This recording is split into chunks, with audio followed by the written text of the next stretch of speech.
Welcome back everyone. Welcome to civil services study practice set number ये 150 है। UPPSC PCS वर्ष 2023 के लिए टेस्ट सीरीज चल रही है। प्रैक्टिस करेंगे इसमें हम जीएस के प्रश्नों पर, ठीक है, जीएस और करंट अफेयर्स के प्रश्नों पर। प्लेलिस्ट इसकी बना रखी है, वहाँ पर आप टेस्ट नंबर 1 से लेकर 150 तक पहुँच सकते हैं। डिस्क्रिप्शन बॉक्स में लिंक है उसका। इन सभी टेस्ट की आप फुल टेस्ट सीरीज प्राप्त कर सकते हैं और पीडीएफ प्राप्त कर सकते हैं। डिस्क्रिप्शन बॉक्स में नंबर है, उस पर कॉल या व्हाट्सअप करके, यानी पेड टेलीग्राम ग्रुप को ज्वाइन करके। तो पहला प्रश्न स्टेटमेंट वाला है। राष्ट्रीय जल विकास एजेंसी से रिलेटेड दो स्टेटमेंट है, कौन सा इसमें सही होगा? देखिए, यह जल शक्ति मंत्रालय के अधीन एक स्वायत्त संस्था है और यह राज्यों द्वारा प्रस्तावित अंतर्राज्य नदी लिंक के लिए व्यवहार्यता रिपोर्ट तैयार करती है। राष्ट्रीय जल विकास एजेंसी जल शक्ति मंत्रालय के अधीन स्वायत्त संस्था। बिल्कुल ये करेक्ट है, दोनों के दोनों स्टेटमेंट। सी है इसका आंसर।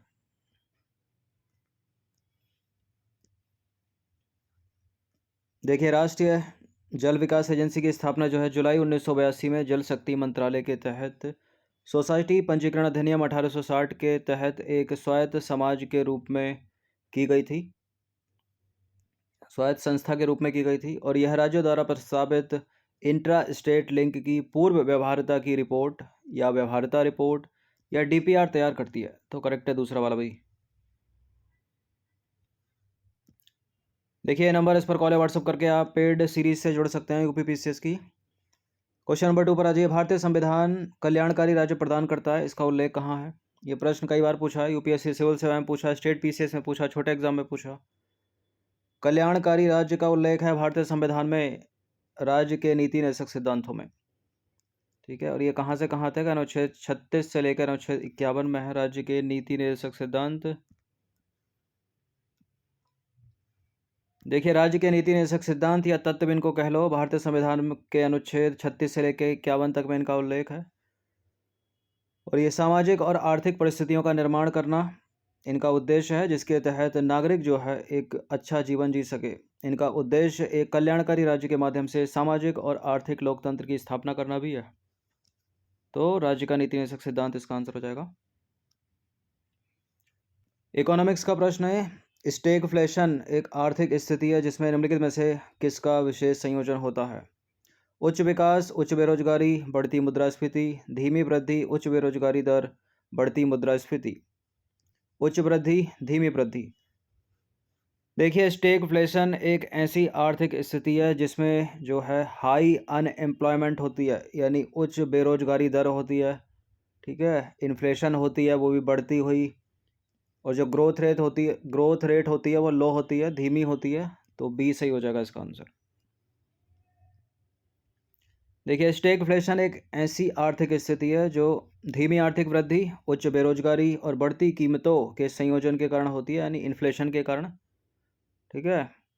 यानी इसमें जो है slow economic growth, high unemployment और जो है इन्फ्लेशन होती है, यानी वस्तुओं के दाम बढ़ जाने, राइजिंग प्राइसेस। क्वेश्चन नंबर 4 पर आ जाइए। भारत के संदर्भ में निम्नलिखित कथनों पर विचार करेंगे। बैंकों का राष्ट्रीयकरण, क्षेत्रीय ग्रामीण बैंकों का गठन, बैंक शाखाओं द्वारा गांवों को गोद लेना। उपरोक्त में से किसे भारत में वित्तीय समावेशन यानी फाइनेंशियल इंक्लूजन प्राप्त करने के लिए उठाए गए कदमों के रूप में माना जा सकता है? प्रश्न इंपॉर्टेंट है। वित्तीय समावेशन प्राप्त करने के लिए क्या क्या कदम उठाए जा सकते हैं? बैंकों का राष्ट्रीयकरण करना यानी नेशनलाइजेशन ऑफ बैंक, क्षेत्रीय ग्रामीण बैंकों का गठन करना, ठीक है, यानी जो रूरल बैंक है उनका फॉर्मेशन करना, और बैंक शाखाओं द्वारा गाँव को गोद लेना, ठीक है। जो बैंक ब्रांचेज हैं वो विलेज को जो है अडॉप्ट करेंगी, सारे ही हैं डी। तो बैंकों का राष्ट्रीयकरण करना इसमें नेशनलाइजेशन ऑफ बैंक, और क्षेत्रीय ग्रामीण बैंकों का गठन करना यानी फॉर्मेशन करना रीजनल रूरल बैंक का, और क्या है, बैंक शाखाओं के द्वारा गाँव को गोद लेना, ठीक है, विलेज को अडॉप्ट करना बैंक ब्रांचेस के द्वारा। इसको पढ़ लीजिएगा।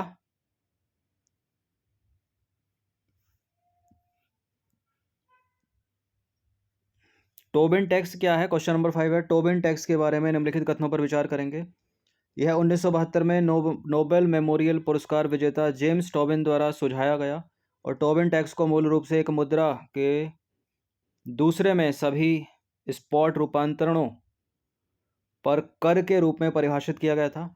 और भारत सरकार ने कोविड-19 के दौरान टीकाकरण के वित्त पोषण के लिए टोबिन टैक्स लगाया था क्या? नहीं लगाया था।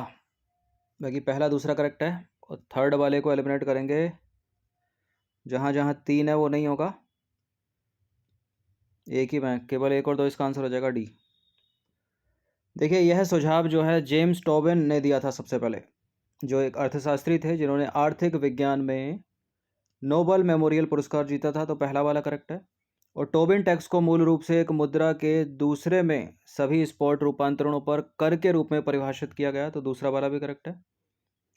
देखिए वैश्विक गरीबी को दूर करने और कोविड-19 से निपटने के लिए टोबिन टैक्स की सिफारिश की गई थी, किंतु भारत सरकार द्वारा कोई कार्यवाही नहीं की गई। तो कोविड-19 के दौरान टोबिन टैक्स नहीं लगा था, गलत है डी वाला स्टेटमेंट, तीसरा स्टेटमेंट मतलब। विश्व मृदा दिवस कब मनाया जाता है? विश्व मृदा दिवस मनाया जाता है 5 दिसंबर को। देखिए 5 दिसंबर को जो है विश्व मृदा दिवस मनाया जाता है। और स्वस्थ मृदा और मृदा संसाधनों के सतत प्रबंधन के महत्व पर बल देने के लिए हर साल 5 दिसंबर को यह दिवस मनाया जाता है। और इस वर्ष विश्व मृदा दिवस की थीम अगर कोई पूछ ले तो क्या है? मृदा भोजन का स्रोत। और इस दिवस को मनाने का उद्देश्य क्या है? स्वस्थ पारिस्थितिकी तंत्र और मानव कल्याण के बारे में जागरूकता बढ़ाना।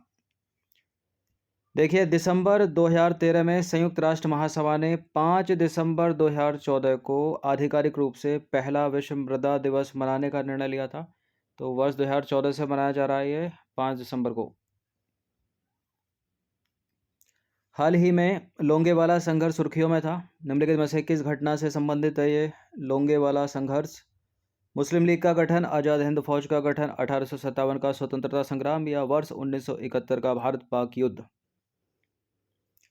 लोंगेवाला संघर्ष का संबंध है वर्ष 1971 का भारत पाक युद्ध, डी है इसका आंसर। देखिए पाकिस्तान के साथ 1971 के युद्ध के दौरान लोंगेवाला संघर्ष में जो है भारत की विजय की 51वीं वर्षगांठ 5 दिसंबर को पराक्रम दिवस के रूप में मनाई जाती है। और यह युद्ध राजस्थान की थार भूमि में लोंगेवाला सीमा चौकी पर लड़ा गया था। और इस मौके पर हाल ही में राजस्थान के जैसलमेर सैन्य केंद्र और लोंगेवाला युद्ध स्मारक पर भव्य कार्यक्रम आयोजित किया गया। और इसमें जो है अन्य कार्यक्रमों के अलावा सैन्य बैंड और मार्शल आर्ट की प्रस्तुतियां भी शामिल थीं। ठीक है, क्वेश्चन नंबर 5 पर आ जाइए। पेट्रोलियम निर्यातक देशों के संगठन यानी ओपेक के संबंध में 3 स्टेटमेंट है और कौन सा इसमें सही होगा? देखिए ओपेक एक स्थायी अंतर सरकारी संगठन है जिसे 1960 में बगदाद के सम्मेलन में बनाया गया था। और ओपेक का मुख्यालय है ऑस्ट्रिया के वियना में। और ऑस्ट्रिया ओपेक का सदस्य नहीं है। देखिए मजे की बात है कि ऑस्ट्रिया के वियना में इसका मुख्यालय है, लेकिन ओपेक का सदस्य नहीं है ऑस्ट्रिया, ये सही बात है। ठीक है, मुख्यालय ऑस्ट्रिया में है और ऑस्ट्रिया सदस्य नहीं है। तो बिल्कुल पहला भी सही है, तो करेक्ट पूछा है। तो बिल्कुल ये तीनों के तीनों करेक्ट है, 1 2 3 इसका आंसर हो जाएगा डी। तो पेट्रोलियम निर्यातक देशों का संगठन यानी ओपेक ईरान, इराक, कुवैत, सऊदी अरब और वेनेजुएला द्वारा वर्ष 1960 में बगदाद सम्मेलन में बनाया गया एक स्थायी अंतर सरकारी संगठन है। तो पहला वाला करेक्ट है। ठीक है, नाम याद रखना, ईरान, इराक, कुवैत, सऊदी अरब और वेनेजुएला। इसका मुख्यालय है ऑस्ट्रिया के वियना में, तो दूसरा करेक्ट है। और ओपेक का मुख्यालय ऑस्ट्रिया के वियना में है, किंतु यह ओपेक का सदस्य नहीं है। ठीक है, तीसरा वाला भी सही है। इस प्रश्न का उत्तर सभी को पता होगा। विश्व एड्स दिवस मनाया जाता है कब? ये हर साल 1 दिसंबर को मनाया जाता है। देखिए यह दिवस जो है इस महामारी को समाप्त करने के लिए किए गए कार्य को दर्शाने के लिए प्रत्येक वर्ष 1 दिसंबर को मनाया जाता है। और यह दिवस उन लोगों की सहायता करने के लिए भी मनाया जाता है जिन्हें इस घातक बीमारी के साथ जीना पड़ता है। पहला विश्व एड्स दिवस 1988 में मनाया गया था। और HIV जो है एक बड़ा जन स्वास्थ्य मुद्दा है और इस बीमारी से विश्व में जो है करोड़ों लोग ग्रस्त हैं। देखिए यह जो वायरस है वो रोग प्रतिरोधक तंत्र को प्रभावित करता है। इससे अन्य बीमारियों के प्रति प्रतिरोधक क्षमता जो है वो कमज़ोर हो जाती है और रोगी में जो है मृत्यु का जोखिम बढ़ जाता है। मिशन कर्मयोगी भारत सरकार के किस मंत्रालय की योजना है? मिशन कर्मयोगी किसकी योजना है? मिशन कर्मयोगी योजना है कार्मिक, लोक स्वास्थ्य और पेंशन मंत्रालय की। देखिए, कैबिनेट सेक्रेटरी राजीव गौबा ने हाल ही में विज्ञान भवन में मिशन कर्मयोगी के अंतर्गत भारत सरकार के मंत्रालय और विभागों के लिए एक वार्षिक क्षमता निर्माण योजना को तैयार करने पर दृष्टिकोण पत्र जारी किया है। और यह कार्मिक लोक शिकायत और पेंशन मंत्रालय के तत्वाधान में चलाई जाने वाली महत्वपूर्ण योजना है, मिशन कर्मयोगी। क्वेश्चन नंबर 11 पर आ जाइए। हाल ही में सुर्खियों में रहे देश के पहले निजी रॉकेट लॉन्च पैड के संदर्भ में निम्नलिखित में से कौन सा कथन सत्य है? भारत के पहले निजी रॉकेट लॉन्च पैड, यह लॉन्च पैड निजी स्पेस कंपनी अग्निकुल कॉस्मोस द्वारा बनाया गया है और जल्द ही यहां से अग्निबाण नामक एक निजी रॉकेट लॉन्च किया जाएगा। बिल्कुल, ये करेक्ट हैं दोनों के दोनों स्टेटमेंट, सी है इसका आंसर। देखिए, हाल ही में देश के पहले निजी रॉकेट लॉन्च पैड और मिशन कंट्रोल सेंटर का उद्घाटन हो चुका है। यह लॉन्च पैड और कंट्रोल सेंटर इसरो के वैज्ञानिकों की मदद से निजी स्पेस कंपनी अग्निकुल कॉस्मोस द्वारा बनाया गया है और जल्द ही यहाँ से अग्निबाण नाम का एक निजी रॉकेट लॉन्च किया जाएगा। देखिए, अग्निबाण रॉकेट अग्निकुल कॉस्मोस कंपनी का ही रॉकेट है और इस लॉन्च पैड से अग्निबाण की पहली उड़ान होगी। आपको बता दें कि जो अग्निकुल है, अग्निकुल एक स्टार्टअप है जिसे कुछ युवाओं ने मिलकर बनाया है और इसकी स्थापना वर्ष 2017 में चेन्नई में हुई थी। अंतर्राष्ट्रीय दिव्यांगजन दिवस के संदर्भ में निम्नलिखित में से कौन सा स्टेटमेंट जो है वो गलत है इनमें से? यानी वर्ल्ड डिसेबिलिटीज डे, हर साल 5 दिसंबर को अंतर्राष्ट्रीय दिव्यांगजन दिवस मनाया जाता है और इस साल इस मौके पर दिल्ली में दिव्यांग कला 2022 का आयोजन किया गया। इस बार इस दिवस की थीम समावेशी विकास हेतु परिवर्तनकारी समाधान रखी गई और इस मेले का आयोजन सामाजिक न्याय और अधिकारिता मंत्रालय के द्वारा किया गया भारत में। बिल्कुल, सामाजिक न्याय अधिकारिता मंत्रालय के द्वारा किया गया, करेक्ट है डी। और थीम भी सही है, समावेशी विकास हेतु परिवर्तनकारी समाधान। और बिल्कुल, दिव्य कला मेला 2022 का आयोजन किया गया दिल्ली में, लेकिन पहला वाला गलत है। 5 नहीं बल्कि 3 दिसंबर को मनाया जाता है अंतर्राष्ट्रीय दिव्यांगजन दिवस, यही अपना उत्तर है। देखिए, दिव्यांग लोगों को समाज की मुख्य धारा से जोड़ने के लिए प्रत्येक वर्ष 3 दिसंबर को, न कि 5 दिसंबर को, अंतर्राष्ट्रीय दिव्यांगजन दिवस मनाया जाता है और इस दिन देश के हर राज्य और शहर में विभिन्न संस्थानों और संगठनों द्वारा तमाम समारोह का आयोजन किया जाता है। और इस वर्ष इस मौके पर दिव्य कला मेला 2022 का आयोजन किया गया दिल्ली में, ठीक है। और मंत्रालय भी सही है, सामाजिक न्याय और अधिकारिता मंत्रालय। और हर साल इसकी एक थीम रखी जाती है। इस बार की थीम क्या है? समावेशी विकास हेतु परिवर्तनकारी समाधान। क्वेश्चन नंबर 13 पर आ जाइए। Doctor Rajendra Prasad competitive exam के फेवरेट, बहुत प्रश्न बनते हैं इससे बीपीएससी में भी। तो पहला कथन है इनके बारे में, वर्ष 1946 में गठित हुई अंतरिम सरकार में डॉक्टर राजेंद्र प्रसाद को पर्यावरण मंत्री की जिम्मेदारी सौंपी गई थी और वर्ष 1962 में इन्हें भारत रत्न से सम्मानित किया गया था। पर्यावरण मंत्री थे ये या खाद्य मंत्री थे? खाद्य मंत्री थे, गलत है। तो पहला वाला स्टेटमेंट, केवल दूसरा वाला ही सही है।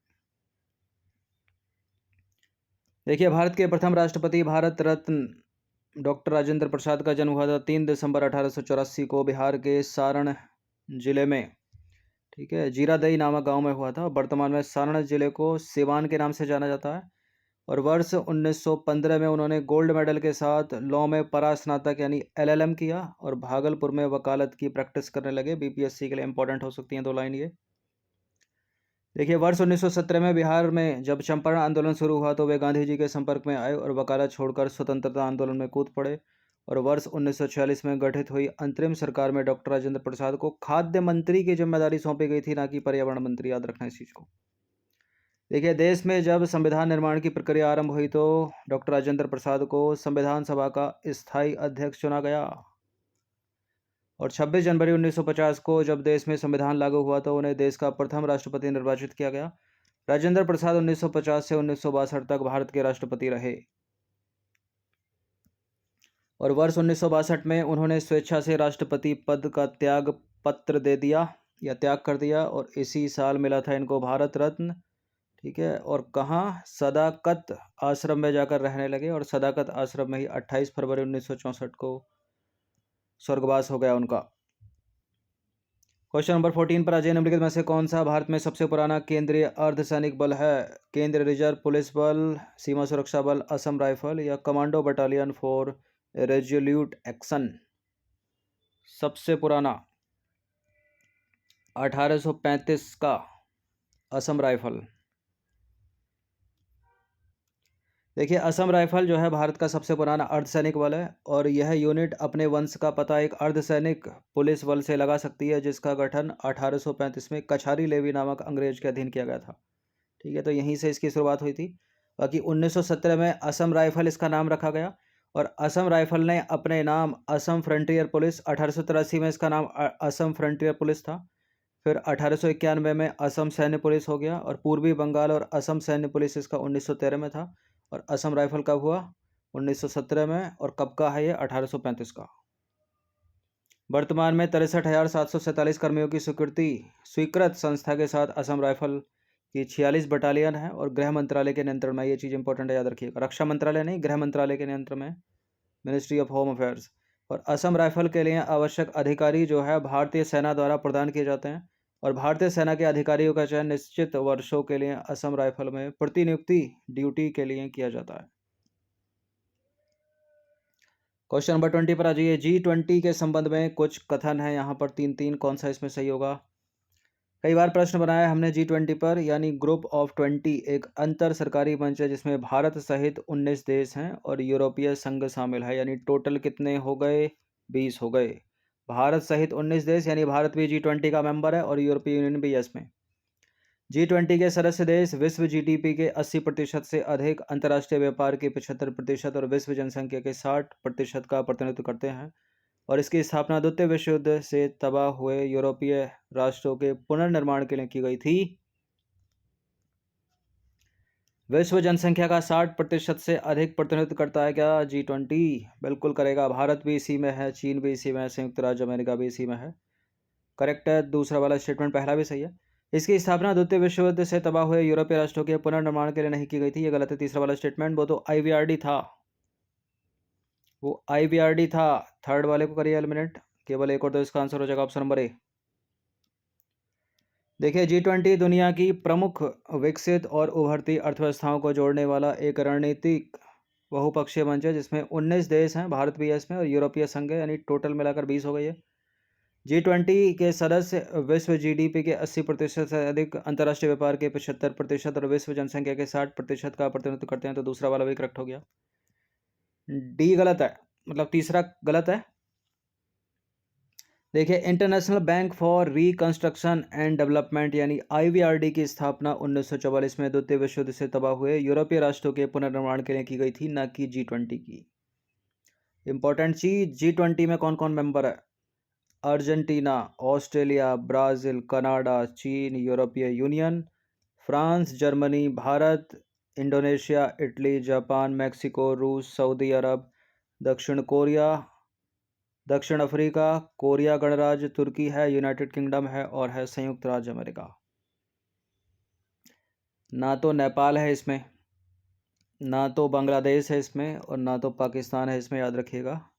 इन्हीं तीनों को डाल के पूछेगा एलिमिनेशन मेथड, अगर मेंबर के रूप में पूछ ले सवाल तो 15 प्रश्न ऐड थे इसमें, इनकी प्रैक्टिस कर लीजिएगा 1 से 2 बार। धन्यवाद।